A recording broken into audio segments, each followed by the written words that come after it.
Shalom, peuple de Dieu. Qu'avez-vous à donner à Dieu? Dieu a dit, il est préférable de donner ce que vous avez résolu dans votre cœur.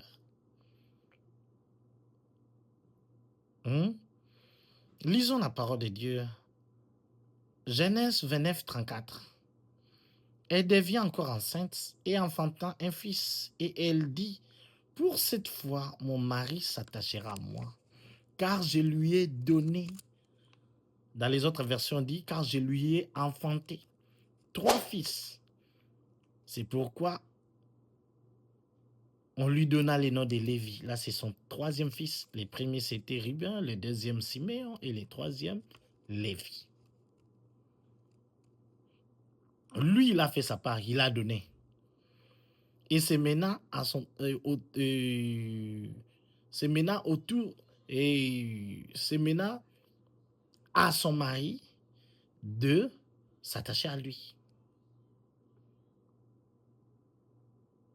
C'est maintenant à son mari de l'aimer. Offrir, donner, c'est offrir son amour. Donner, c'est offrir son respect. Donner, c'est offrir son accueil. Donner, c'est offrir son autorité. Quand vous donnez aux gens, quand vous donnez à Dieu, Dieu vous met dans ses privilèges.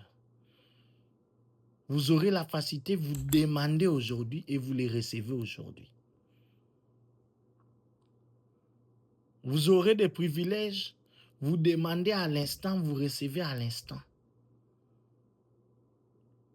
Mais quand vous ne donnez pas, tu peux demander aujourd'hui et tu recevras après 3 ans, même 5 ans.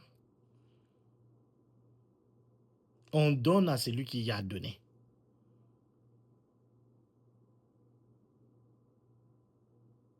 Et celui qui n'a pas donné, on retranchera même ce qu'il a. Alors, ce que vous pouvez donner à Dieu, c'est juste l'écoute, la compréhension.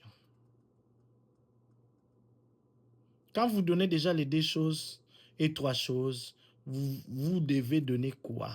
Votre attachement qui est votre cœur. Approchez-vous de Dieu et Dieu s'approchera de vous. Attachez-vous de Dieu et Dieu s'attachera de vous. C'est comme ça. Ce que vous semez, c'est ce que vous moissonnerez. Vous semez l'attachement, vous récolterez l'attachement. Et quand vous vous attachez de Dieu, ce n'est pas pour aller juste dormir devant sa présence, pour aller somnoler dans sa présence, ou se présenter juste sans rien dans sa présence. Non. Quand tu t'attaches à Dieu, c'est pour se prosterner, pour l'offrir son honneur, pour l'offrir son respect. C'est ça, ce qu'il faut donner. Et ce que tu donnes là, Dieu s'attachera en toi en retour.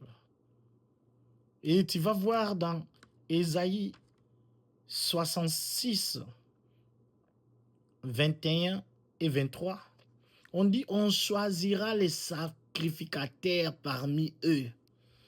Donc parmi les adorateurs, les gens qui viennent se prosterner, les gens qui ont donné l'écoute, ils ont compris, ils s'est attachés et après, ils se sont prosternés à Dieu. C'est par là que Dieu viendra tirer d'entre eux pour devenir des sacrificateurs, pour devenir des serviteurs et des servantes de Dieu. C'est par là que Dieu dit dans sa parole, « Je répandrai mon esprit sur toute chair. Vos filles et vos fils prophétiseront. Vos vieillards auront des songes. » C'est parce que vous vous êtes prosternés devant Dieu.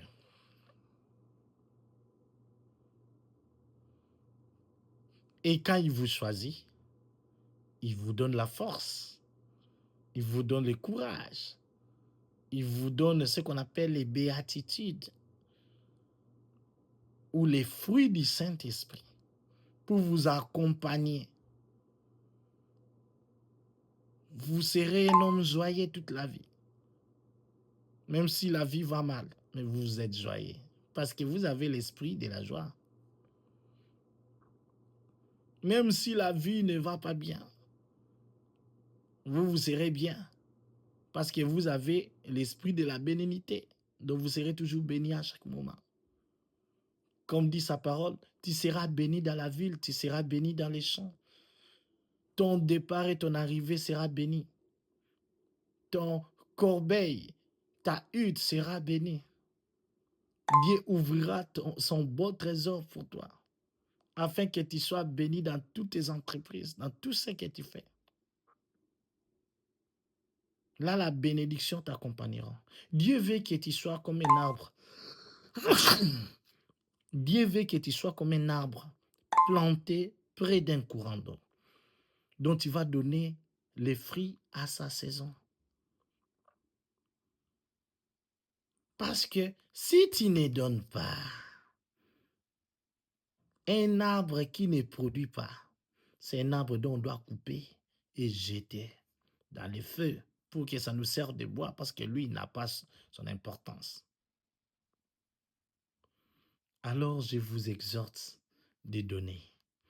Donnez votre écoute à Dieu. Donnez votre compréhension à Dieu. Attachez-vous de Dieu. Prosternez-vous devant son honneur. C'est ça que vous devez donner. Soyez bénis.